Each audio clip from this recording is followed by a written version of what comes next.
triggered by climatic changes that drove the people of Central Asia towards India and Europe. The Aryan invasions that began at the outset of the second millennium BC profoundly changed the culture and religion of India, the Middle East, and Europe. Up to then, civilization has largely uniform stretching from India to Western Europe. This civilization is known to us only through archaeological finds and the meager information surviving in myth, popular religion, and customs. The main religion of this culture, the source of all later civilization, was Shaivism, which arose around 6000 BCE, with a tradition that has been uninterrupted only in India. The belief of this first great religion periodically reappear in popular tradition, since it is first and foremost a religion of the people. Shaivism is characterized by worship of the principle of life, whose symbol is the phallus, by the cult and sacrifice of the bull, considered as the vehicle of Shiva. The male principle by spring festivals to celebrate the world's rebirth, and by techniques of yoga which aim to transform sexual potency into spiritual power.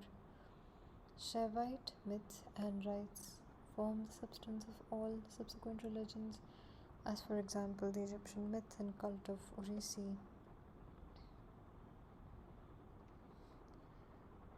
Dionysian Bacchal legends, and rites of Greece and Rome, the cult of Minotaur and Crete, the Islamic Dhikr practice, or the carnival and the traditional bull races in Europe today. The fundamental aspects of this religion are worship of the phallus as the source of life, the reverence of the union of the opposites in the sexual act as the image of the creative principle, and the divination of erotic enjoyment as a reflection of divine bliss. The Puranas, the ancient Hindu texts narrating the origins and principles of Shaivism, strongly emphasize the principles according to which whoever worships the phallus and honors the sexual life in all its form will be favored by the god. Whoever rejects or disdains them, on the other hand, will be struck down by the divine wrath. According to Shaivite prophecy, humanity's sole hope of survival resides in the current revolutionary struggle for sexual liberation. Only the worship of the principle of life and its symbol, the phallus, can draw down heaven's blessing on the humankind, which is threatened by divine wrath at a civilization whose ethic, instead of happiness, joy, and pleasure, pursues war, sexual repression, hypocrisy, and the persecution of love. The Shaivite Purana tell us that in the Kali Yuga, the era of conflict in which we are now living, only the fervent in love, the adepts of the cult of Shiva Dionysus, whose practice was Bacchanalia, can save the world from destruction. The 7th century CE saw the rebirth of Shaivism, which survived the persecution of Aryan Vedism, represented by Brahman caste, and of Buddhism, propounded by military and princely caste of the Kshatriyas.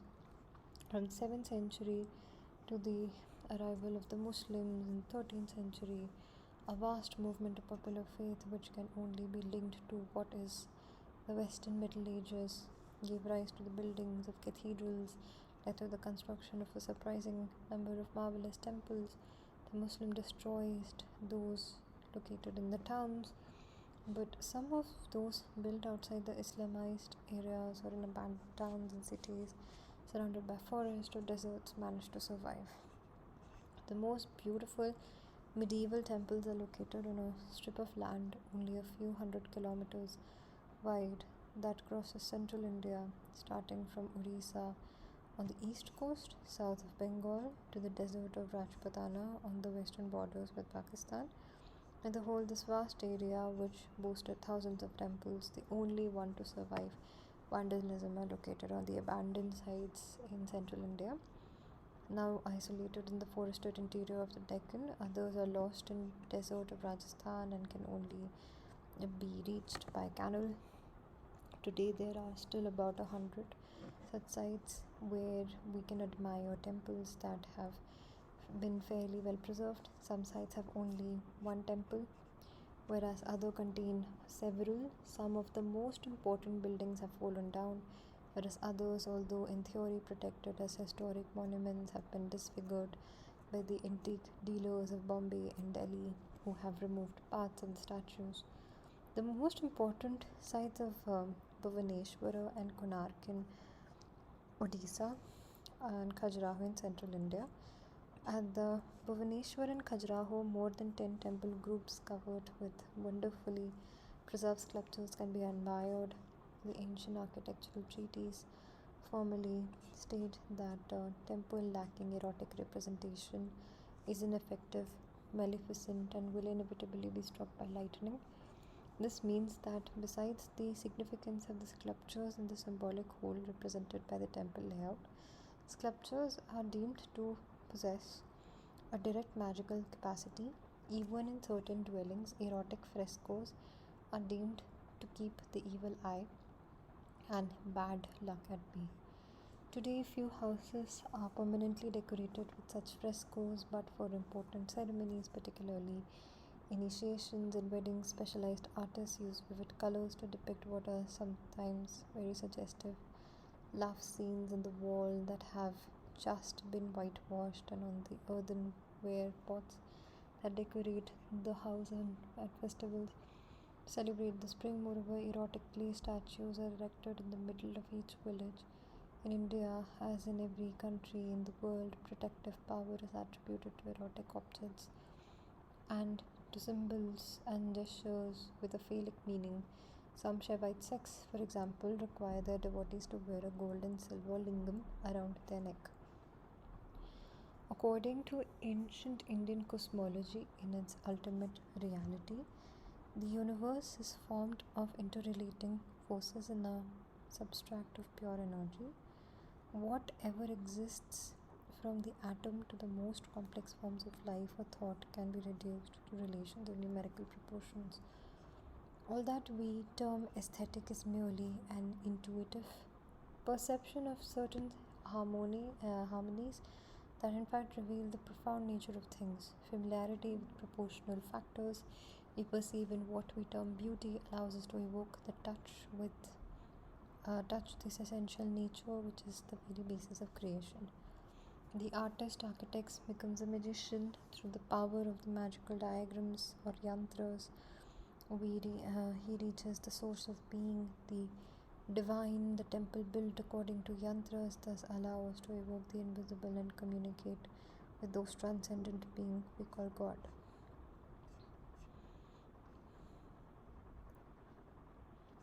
Addresses sometimes startling appearance of erotic symbolism in Hindu temples, linking it to fundamental nature of the existence and to the most ancient form of philosophical and religious thought and practice. It also clarifies the role of erotic symbolism in invoking divine energy in temples and aiding mystical absorption in the cosmic substance of the universe. The second part of this book, Temple Dwellings of the God, describes the process of temple siting and construction, the attribution of temple architect, and the main elements of temple architecture, exploring in detail the symbolic meaning and power of each element that composes these divine dwellings. Drawing on ancient architectural treatises, it reveals the magical, symbolic, mathematical, technical aspects of Hindu temples. The third part, revealing divine mind poured into the iconography of the temples, its symbolism and ritualistic venerations, and its relationship to the human search of meaning and liberation. Part 1, Divine Eroticism. I don't know why. The nature of the world.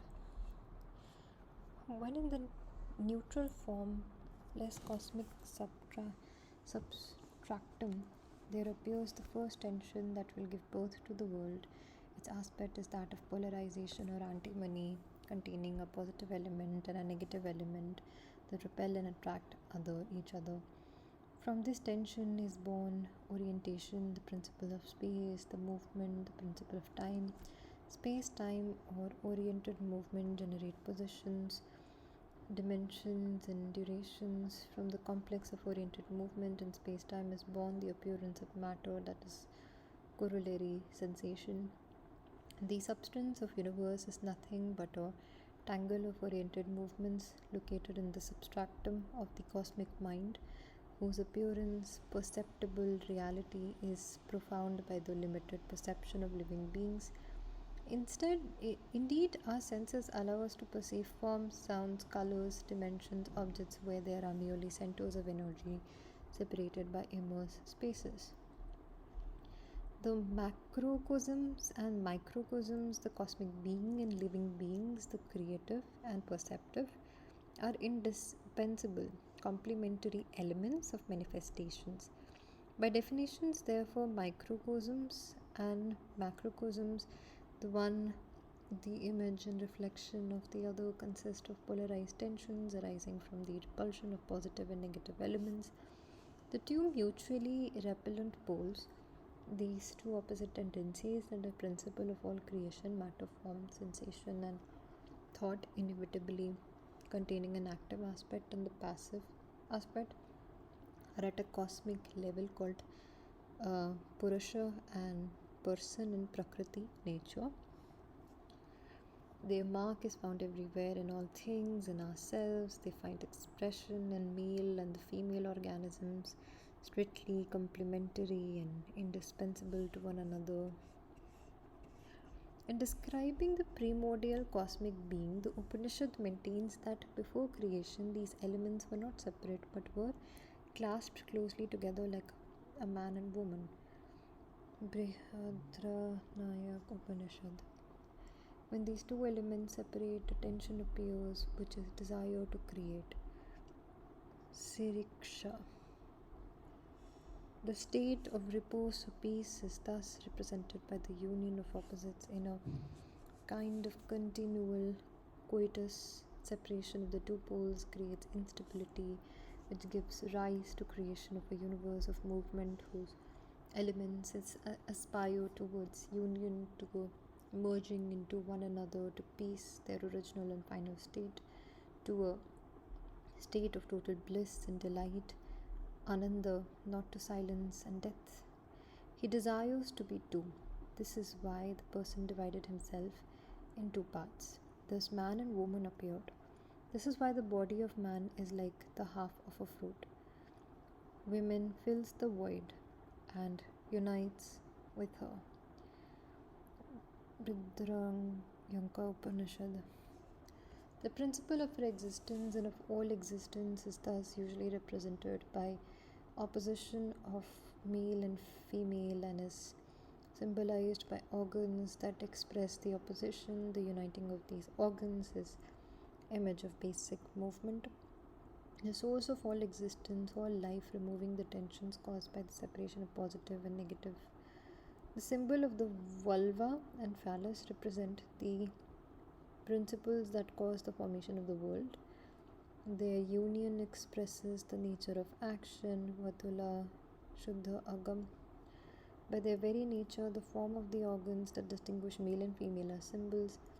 The universe knows no chance, no inconsistency in choosing the erect phallus and the vulva as signs of divine causality. We are not attributing a symbolic meaning to an accidental anatomical form. It is the form itself that reveals to us that underlying aspect of nature, of things, and of cosmic person. The uniting of the sexes is an expression of the nature of being that we envisage at a physical, mental, intellectual, subtle, or transcendent level. Upon reflection, it can reveal to us the secret of divine nature.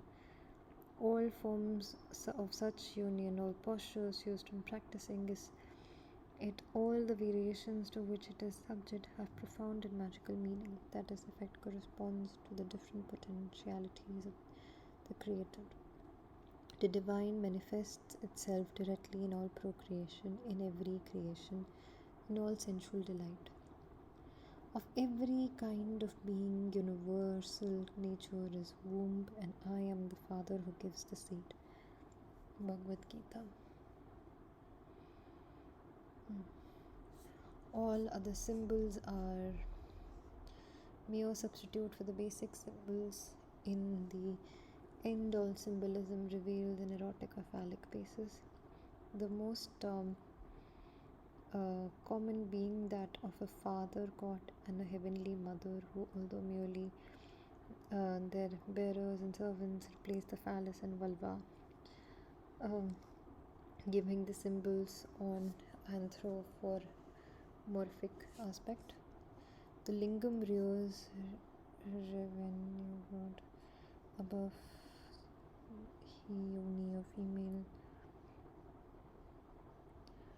The material world. Material world.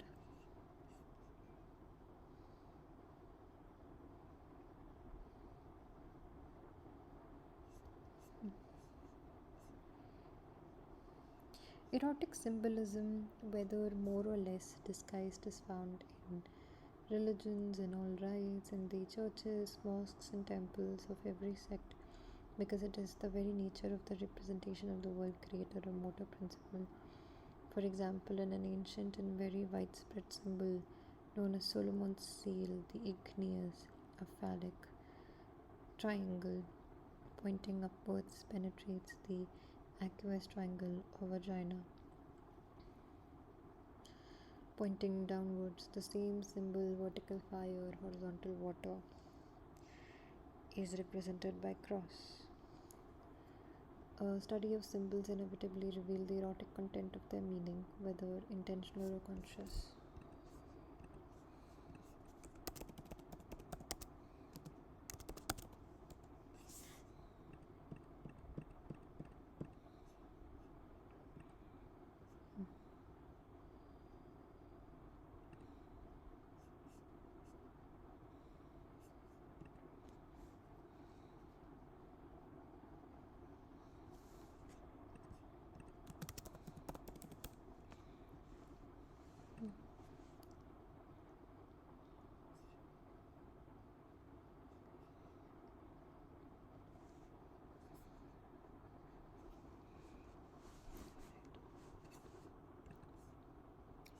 Similarly, sexual symbolism necessarily and fundamentally underlines every sacrifice, every sacred ceremony. Woman is the hearth, the vagina the fuel, man's approach are the smoke, the vulva and the flame, penetration, the fire brands, pleasure, the spark. Onto this hearth, the god pours the seed. From the offering, the living being is born. Chandogya Upanishad. All forms of language, expression, and communication are born of the union of the opposites. According to the Tantras, the lower lip in the phallus, the upper lip, the vulva. Speech is born from the copulation. In the same way, Upanishad describes the origin of the sacred formula and mystical syllable AUM, the sources of all language, the symbolism of the sacred syllable AUM, in the same of the union of the sexes, as the union of the sexes indeed, copulation in which each part of the accomplishes the desire of the other. The cult of the phallus and of the mother. In the last instance, the origin of the world can be traced back to the opposition of two contrary poles. The consideration leads to two philosophical and religious attitudes. According to whether priority is given to one or the other of these two basic factors, to cult one of the male procreative principle and the other of mother goddess, whose origin in India can be traced back to remote prehistory, seem to have played an important role in the historical genesis of Hindu religion and philosophy. These two cults, which appear to the autonomous of the non-Aryan origin, were initially rejected by Vedic religion. They were later gradually assimilated, however, and given considerable importance in the Hindu theological conception of the divine. The Shaivite religion, which deems the phallic emblem to be the purest and the most abstract representation of the creator principle, has given rise to both a subtle philosophy and complex ritual that appears to with the origin of Dionysian cult in Greco-Roman world and of the mysteries of Orisis in the Egypt.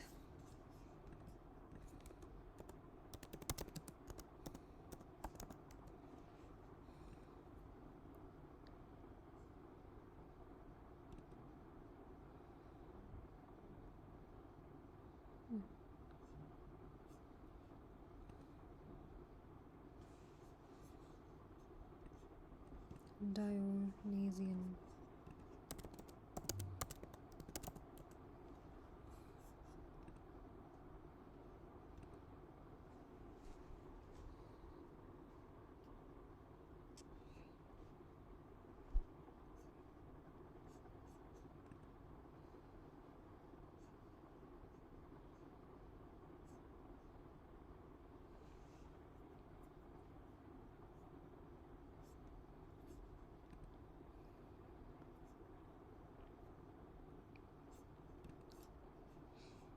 The other cult, that of Shakti, attributes the origin of the world to negative or female principle. This is the cult of the mother, the cult of fecundity, found throughout the world. Its philosophy and practice are expounded in numerous works that are usually kept secret, known as tantras. The fact that the female aspect is dominant in the Shakta cult can be deduced from the fact that Kali, the power of time, the basic aspect of cosmic energy, is always represented standing or crouched over the stretched over ethephalic body of Shiva.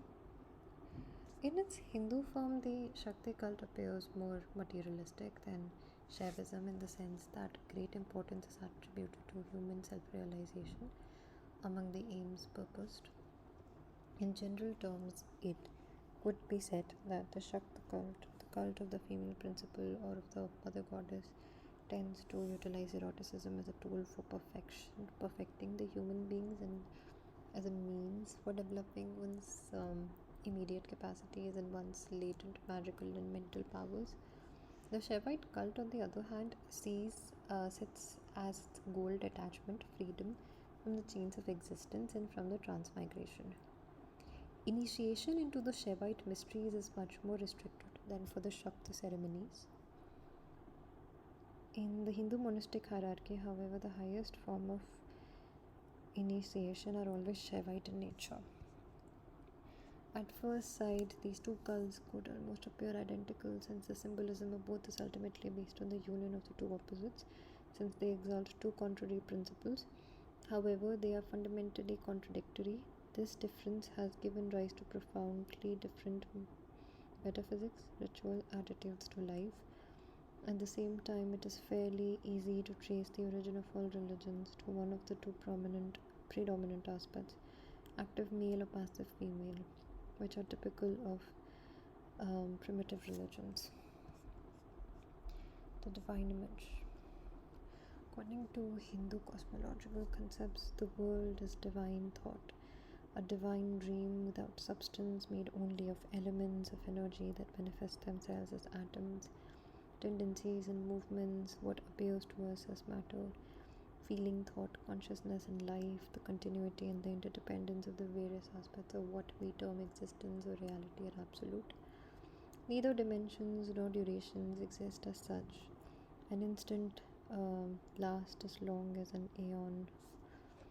A molecule is not in the least smaller than a galaxy. The dimension of space and time are defined only in relation to ourselves, to the wavelength on which our tiny centers function as living beings. To perceive states of existence wholly different from our own, therefore, we have merely to discard the limitations of rhythmic power plant that determines our perceptions and dimensions. The purpose of yoga, for example, is to control the centers in charge of our various faculties, amplifying their space of activity and allowing us to return to the source from which they spring, thus escaping the metronome of time and space that imprisons us and restricts our perceptions. The human beings belong to the terrestrial world and the earth to the solar system. Nothing can exist in the human being or on Earth, the principle of which cannot be found in the solar system or in the galaxy to which it belongs. We have therefore a solar mind, a solar consciousness, solar perceptions, and a solar person active. If we manage to identify the coordinates that sum up the mechanisms corresponding to the functioning of our various faculties symbolized by the chakras, the energy centers according to yoga theory, we should discover the same data in all aspects of the world.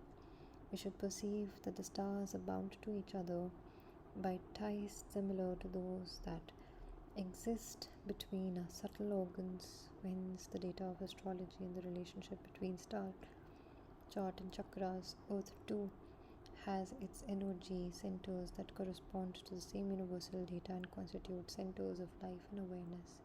Study of such places is the subject of a special science known as sacred geography.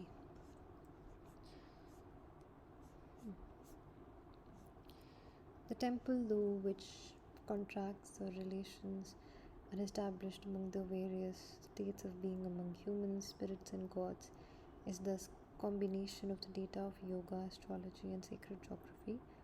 In the temple structure, we find diagrams similar to the ones described for the chakras according to the yoga experience, with proportions similar to those deriving from the proportion of the stars by which their influence can be explained. Last come the characteristics of the site and orientation which are connected to the living structure of the earth. The Hindu temple is thus not a place where the faithful may gather, but a sacred building constructed for the purpose of receiving the subtle influences that are found in the place chosen for magical reasons.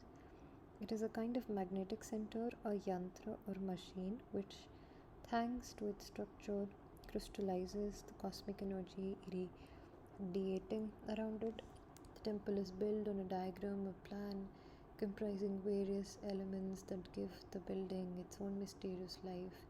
On the basis of this diagram, numbers, ratios, forms, and symbols are calculated according to precise rules like the formula used today to construct transistor receivers or nuclear reactors. Group composed of women and 3 men, a king, a prince, and a servant. Their positions form a geometric shape, spawned to the complex symbol with magical properties.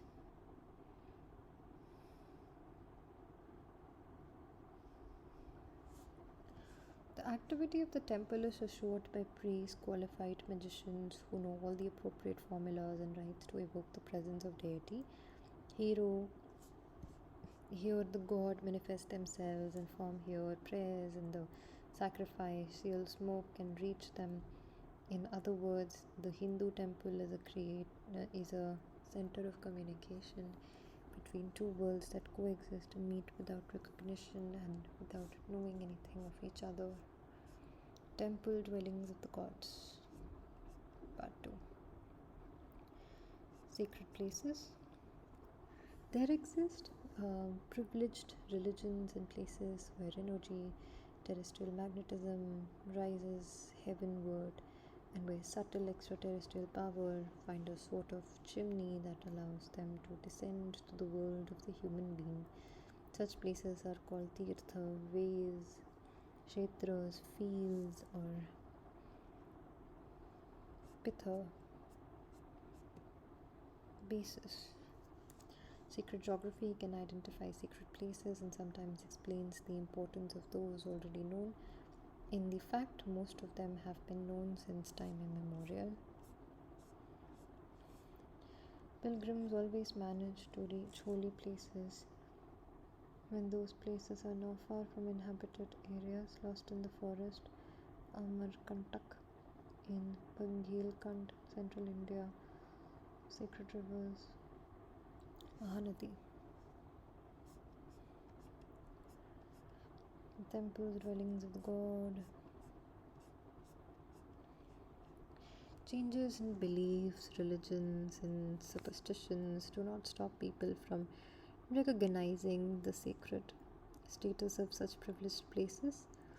Year after year, thousands of pilgrims make their way to them in hope of feeling closer to divine, to obtain favors from gods, or to achieve liberation. Such places include Banaras, Kanchipuram, Bhubaneswar, Haridwar, Dalvi, Mount Athos, Jerusalem, Masjid, Mecca, the Hindu, Makeshwara, Lhasa, Pranse, Athos, Khan, and Roman, Stonehenge, Santiago de Compostela, Filitosa in Corsica, as well as the peak of mountains, river junctions, Sangam, the grottoes of mysteries, and many other discerned by diviners such as dozers know how to discover water. The dwellings of God must be built on such privileged grounds, Kshetro, and as a rule, sacred cities arise around them. The temple must be closed to a watercourse or near a lake located to the east or north. Islands are also favorable places for building of a temple. It must have a lake on the left, north, or in the front, east, and not otherwise. If the temple is built on an island, the presence of water all around is of god omen. Vishnu Dharma Sthara Purana. The beauty of these places also betrays the presence of the gods. The gods love to play on the shores of lakes where the shades of lotus leaves tempers the sun's rays, where the swan's breasts trace paths in the water, opening a passage among the white lotuses.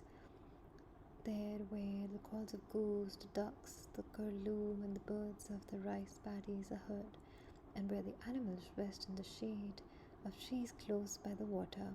The gods love to play there, where they wear like so many bracelets. The flight of the curlew adorned the rivers speak the language of swans.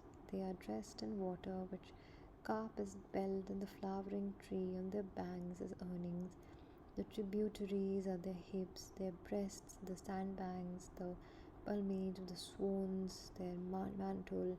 The god love to play near pastures, rivers, mountains, spring, but also in the love gardens of the cities.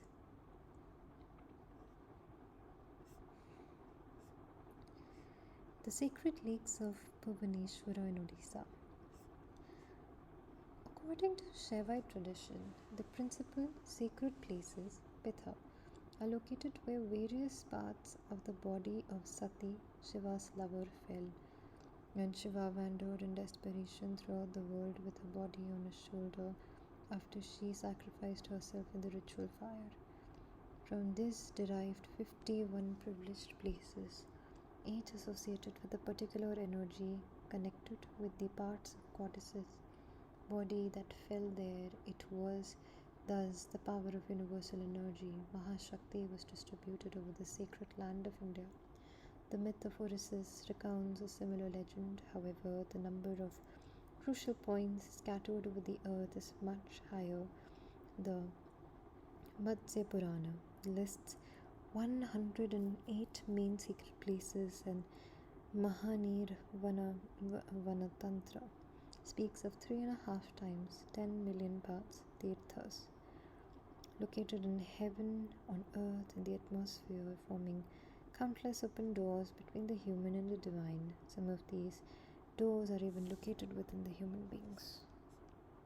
Temple positions and the orientations in the city. The orientations and the positions of the temple depend on various factors. First is the sun's position at the solstices and equinoxes, and the position of the stars. The temple has to face the rising sun so that its rays reach the image at the back of the sanctuary on certain well-omened days. The second factor is the temple's position in respect to human agglomerations. Its position also varies according to whether the god worshipped is peaceful or cruel. Only a beneficent and peaceful god may look towards the village. Thus, the temples of Lion Man must face elsewhere, whereas those dedicated to other aspects of Vishnu may look towards the village. The temples of Rudra, Shiva, destroyer aspect must face the other way. whereas those dedicated to Shiva's peaceful aspect look towards the village. In towns, Shiva's temple must be placed at the northeasterly direction, Ishana, which is considered beneficent. The temple of the north of the Vishnu to the east, Varuna. Temple of Brahma, the creator, may be in the center. As a rule, the Jain temples and the temples of the Buddhist heretics lie to the southwest. The temples of Ganesha is located between north and northwest. Such arrangements vary, however, according to the dominant cult. According to Kami Kanganam, temple of Skanda is located in the southeastern part of the city, the temple of the terrible goddess Kali, who governs time and death, into the southwest, and the temple of Surya, the sun, is always to the east. Other texts prescribe slightly different locations for temples in respect to the inhabited areas. For example, according to the Samrangana Sutradharan, the temple of Shiva or Vahani Agni are built to the northeast. The temple of Surya, Vishnu, Indra, Dharma built to the east, and those of Santakumar, Marut, and Savitri are built to the southeast. The sanctuaries of Ganesha, of the Heavenly Mother, Matri, of the ghosts, Bhuta, and Death Yama lie to the south. Temple of Bhadrakali, the great goddess, is to the southwest, and those of Vishwakumar, the architect of the god, Prajapati, protector of animals, and Varuna, lord of the waters, are to the west. Sanctuaries of the snakes and the Saturns are built to the northwest, and those of Skanda, beauty, Soma, immortality, and Kuvera, the lord of treasure, are to the north.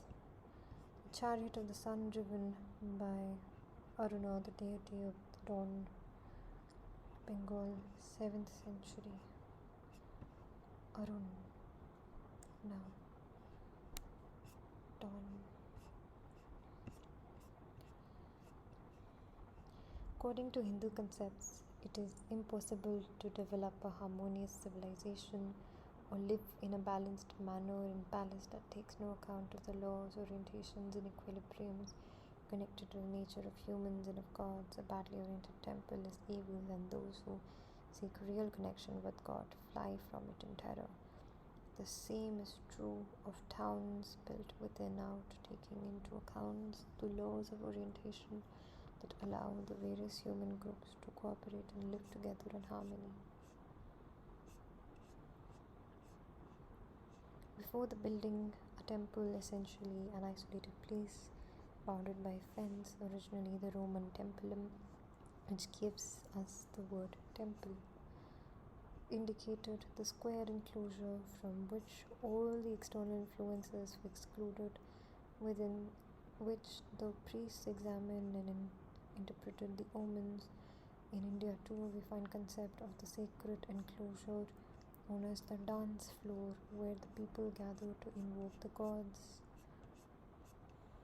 through ascetic dances during the spirits, Bhuta, would possess a dancer and prophesy through the mouth.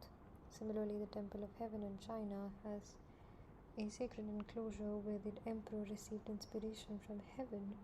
The same is also true for mosques, which were originally enclosed spaces open to the sky, and Celtic churches, which even today are often still fenced around. Temple is always built near a river or a pond. In the Rajputana desert, enormous water holes known as Pari or duck down to the water level, thus forming a small pool reached by stairs for the priests and faithful to make their ritual ebullitions. Temple of Kandarya Mahadev in Khajuraho, 11th century CE. Lakshmana Temple, Khajuraho, 10th century CE. Temple of Mukteshwara in Torana Portal, Bhuvaneshwar, 11th century CE. The plot of the ground of which the temple is to be built has to be carefully tilted and levelled. The colour of the soil has to be examined, white, red, yellow, or black, as well as the smell and the taste, sweet, sour, bitter, or astringent. The colour and the taste of the soil determines the caste of the temple, to which it will be particularly favourable. A hole is dug 10 inches 25 centimeters and wide in 1 cubit 45 centimeters deep, in which a lamp is lighted. In the flame goes out, the soil is bad. The humidity that collects during the night is then measured. Next, grain is sown. The time is taken to germinate will determine the quality of the location. The unit of measurement used for temple construction is the thumb, the first phalanx, and the cubit or elbow. Builder taken a being the length of his forearm from the wrist or to the elbow.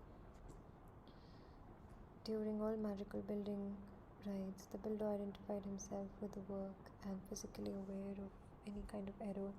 Since the temple plan is similar to the shape of a human being, Vastu Purusha, it corresponds to the body of the architect himself, his various members, thus being associated with the various energy centers, chakras, determined by yoga. The architect must then undergo a personal purification rite together with those present at each stage of the building. The astrological date must also be consulted and favorable days taken into account, as well as other orientations and positions of the planet.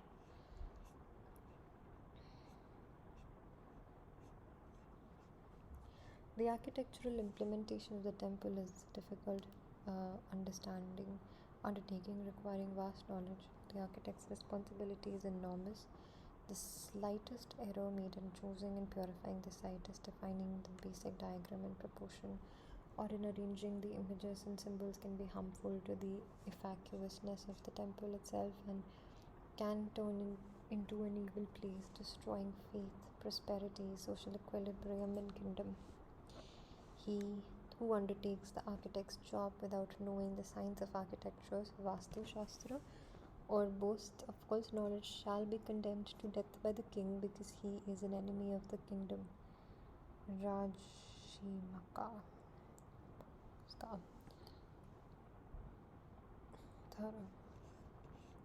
Since the architect's living body is identified with his work, he suffers physically at any point where the Vastu Purusha is ill-treated.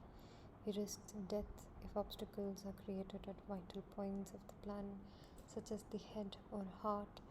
At the same time, if he does not take into account the secondary junction points of the arteries or the Vastu Purusha, his own body will suffer at the same point. The temple is to the effects his second body, a sacrificial body, born at a second birth. At the monument of the ritual insemination of the temple is the soil prepared for the purpose. The architect's role and social responsibility are considered, because if he possesses the necessary knowledge, he will build a temple that, as the rest of its existence, will attract the presence and the benevolence of God.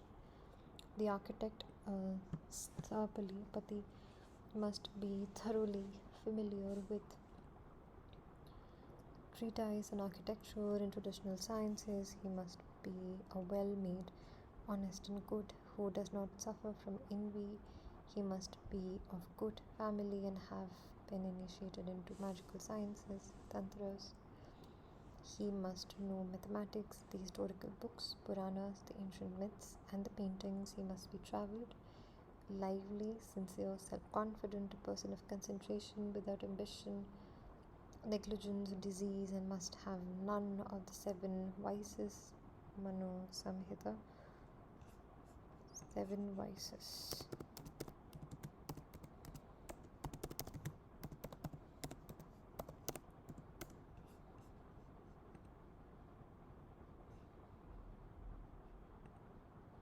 Lust, gluttony, greed, sloth, wrath, envy, pride. The sire for men, the Sthapaka, must be Brahmana, familiar with sciences, who manages the works. He is the theorist who directs the artisan. The latter are divided into four categories: architects, Stalpati, mason, Sutragrahin, sculptor, Takshaka, painter, decorator, Vardhakim. They must all follow the instructions of the Shapaka. Only the latter is the high caste man of letters. The architect himself and all his assistants belong to the artisan caste and are therefore Shudras. This means that despite their technical knowledge, they have no access to initiatory and magical knowledge, which requires a rule of life incompatible with manual work. Although performing an essential role in society, the artisan's caste is considered to be of the lower rank. According to the legend Vishwakumaran, the architect of the universe, besides his building workmen, had 9 sons, born of women belonging to the worker caste. These were the garland makers, Malakara, the smith, Karmakara, the polisher of mother of pearl, Shankakara, Karai, the weaver, Govindaka, the potter, Kumbhakarana,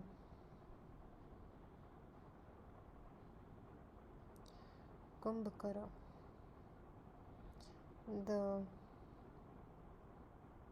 painter, Chitrakara, and goldsmith, Swarnakara.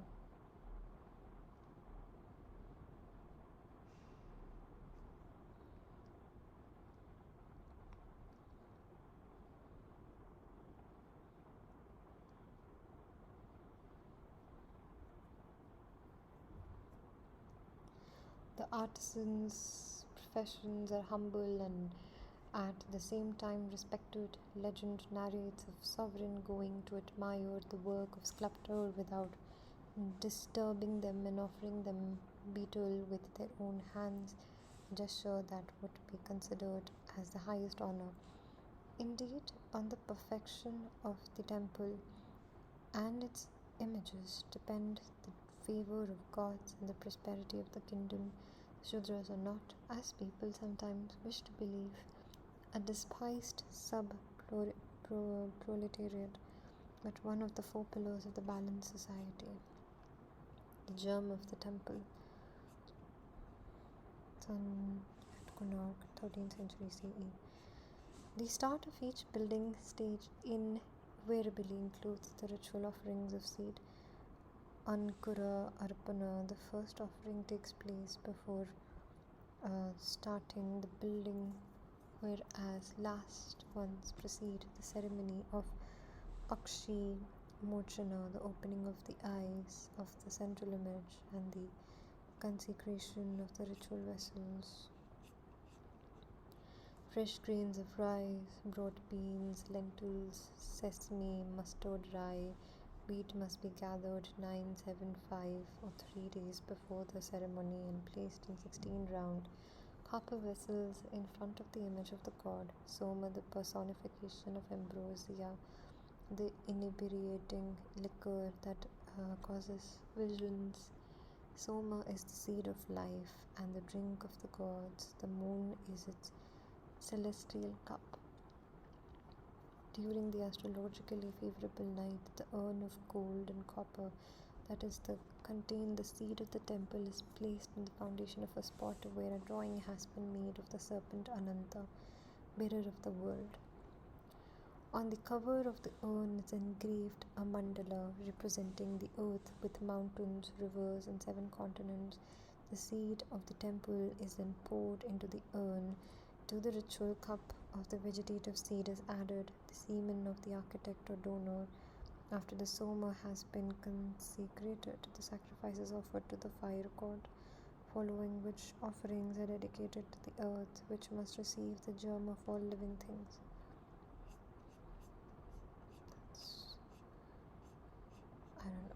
The plan of the temple.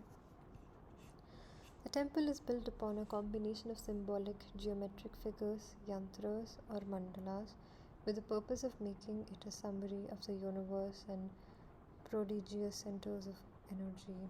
Considered from a cosmological point of view, the universe is a thought that can be expressed with the aid of mathematical formulas. Everything that exists can, in the final instance, be reduced to proportions, to ratios between energy elements that can be measured, whether they are atoms or planets or principles of meters, life or thought. The divine thought that produces the world expresses itself through structures that are simple to start with, becoming gradually more complex. By reducing a living being to its elementary cells, matter to its fundamental atomic structures, or language to its primary functions, relatively simple for mullahs are obtained, allowing us to establish the basic relationship among the various levels of existence. Similar, by ascending the steps of evolution, we find common stone ancestors that are more and more simple single-celled organisms and bacteria. All language may in the same way be traced back to a limited number of roots, which can be in turn reduced to limited elements of articulation until we finally reach a kind of single language, which according to Hindus is the syllable Om, AUM. The basic elements of language, just like the elements of form that give rise to the matter in life, can be expressed in arithmetical or geometrical formulas in which a few prime numbers play a fundamental role. These formulas express the profound reality of things in the process by which the world was created. Sound formulas are called mantras, incarnations in geometrical ones, yantras, bonds, or mandalas, magical circles. Temple dwelling, no description. Yantras, which reveal the secret nature of the world, are also ways of returning to the beginning, thus permitting communication with divine. Temple architecture is essentially based on these diagrams, representing the subtle aspects of energies that govern creation, various developmental trends which are called gods. Each of the anthropomorphic images decorating the temple is also based on diagram that strictly governs its proportion, aiming to evoke the real presence of the particular energy of the deity represented. The cycles on which the development and the decline of human societies are based are themselves fractions of a general cycle, that of precession of equinoxes with a great Pythagorean or Chinese year of 25,920 years, a number that corresponds to the formula 64 times 81 times 5, or 6 raised to the power 6, 2 raised to the power 6 times 3 raised to the power 4 times 5. And these numbers perform a vital role in the cycles that confluence geological eras, the periods of duration of the species, and archaeological cycles. 64 times 81 times 5. Since they form part of the sculpture of living beings, they must also be evoked in a structure of temple. The earth is round, but the vault of heaven rests on the 4 cardinal points. This is why the Prithvi Mandala, the symbol of earth, is square, and whatever concerns terrestrial life in Hindu thought is governed by number 4. 4 caste, 4 periods of life. Vault of heaven rests on 4 cardinal points. That is why the Prithvi Mandala, the symbols of the earth, is square, and whatever concerns terrestrial life in Hindu thought is governed by number 4. 4 caste, 4 periods of life. The directions are then divided into 8, 16 and 32 regions, each presided over by as aspects of divine. The rulers of directions of space, Lokapalo, are found on temples' cornices. They are invoked to obtain the power they represent. To the east dwells Indra, the king of heaven, who gives power. To the southeast is Agni, the fire, who represents the power of the rites. To the south, the region of the ancestor, is the Yama, the god of death, symbols of justice and savior of deceased. Southeast, Agni. East, Indra. Southwest is Nirti, goddess of misery, calamity, who makes black magic succeed. Nirti.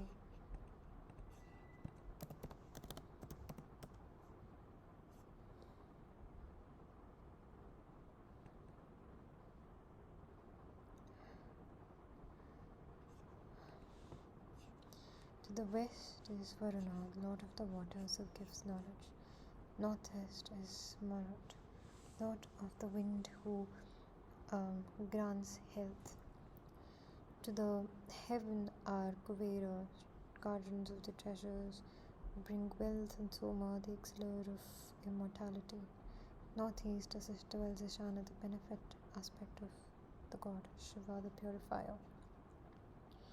Even the 27 houses of the moon refer to a division by three of the ecliptic, the circles of intersections of Earth's orbital plane with that of the moon, which is the origin of eclipses. The importance attributed to the diagrams, to their orientations and positions in relations to the ecliptic is not exclusive to Hindus. Similar devices are found in Egyptian temples, Gothic cathedrals, and in most ancient megalith monuments. The factor 5 is used with prudence and a sense of mystery because it is the basis of life, feeling, and death.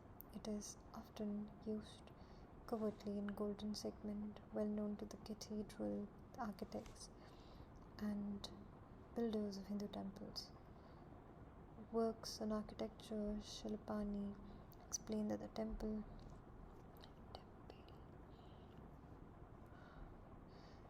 a work of art by men is a imitation of divine form. Only the following their rhythm is possible to reconstitute them, the limitations of human ability.